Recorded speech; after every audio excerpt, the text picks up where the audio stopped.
Bread দিয়ে নানান রকমের ডেজার্ট তৈরি করা যায়। তো আজকে দেখেন আমি একটা মজার ডেজার্ট তৈরি করেছিলাম, খেতে অনেক মজা হয়েছিল। তো এই দেখেন এখানে আমি কয়েক পিস ব্রেড নিয়েছি, আর ব্রেডটাকে কিন্তু আমি চারদিক সুন্দর করে কেটে নেব।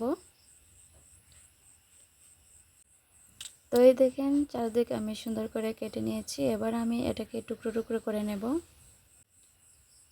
তো এই দেখেন আমি সুন্দর করে টুকরো টুকরো করে নিচ্ছি এগুলাকে। তো এই দেখেন আমার টুকরো করা শেষ। এবার আমি একটা কড়াই বসিয়ে দেব, আর কড়াইটাকে তেল গরম করে নেব, আর হালকা করে এটাকে আমি ভেজে নেব। একদম স্লো আঁচ দিয়ে কিন্তু এটাকে ভাজতে হবে। তো এই দেখেন, আর এগুলোকে এরকম কালার হয়ে ব্রাউন কালার হয়ে কিন্তু এগুলোকে আমি নামিয়ে নেব। আর এই দেখেন এই তো আমার ভাজাগুলো প্রায় হয়ে গিয়েছে, খুব সুন্দর কালার এসেছে এখানে কিন্তু। তো এবার আমি এগুলোকে নামিয়ে নিয়েছি, আর এগুলো কিন্তু অনেকটা মচমচে হয়েছিল। তো এখন দেখেন আমি একটা কড়াইয়ের মধ্যে কিছু দুধ নিয়েছি, আর এখানে পরিমাণ মতো আর কিছু চিনি দিয়ে দিলাম।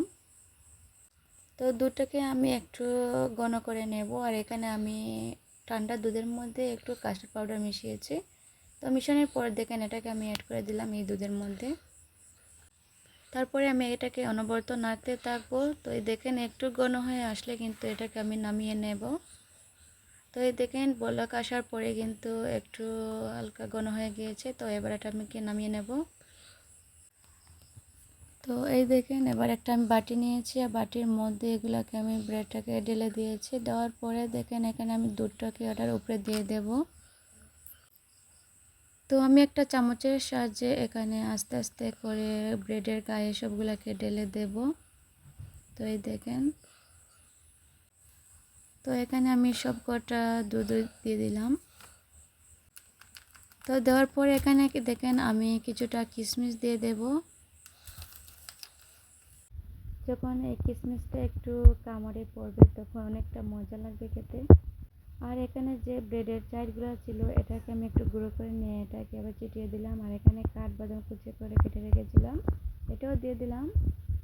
তো এই দেখেন এবার আমি একটু খেয়ে দেখবো কেমন হয়েছে। সত্যি এটা খেতে কিন্তু একদম অসাধারণ ছিল, একদম মজা ছিল। আগে আমি কখনো বানাইনি, এই প্রথম বানিয়েছি, কিন্তু অনেক মজা হয়েছিল।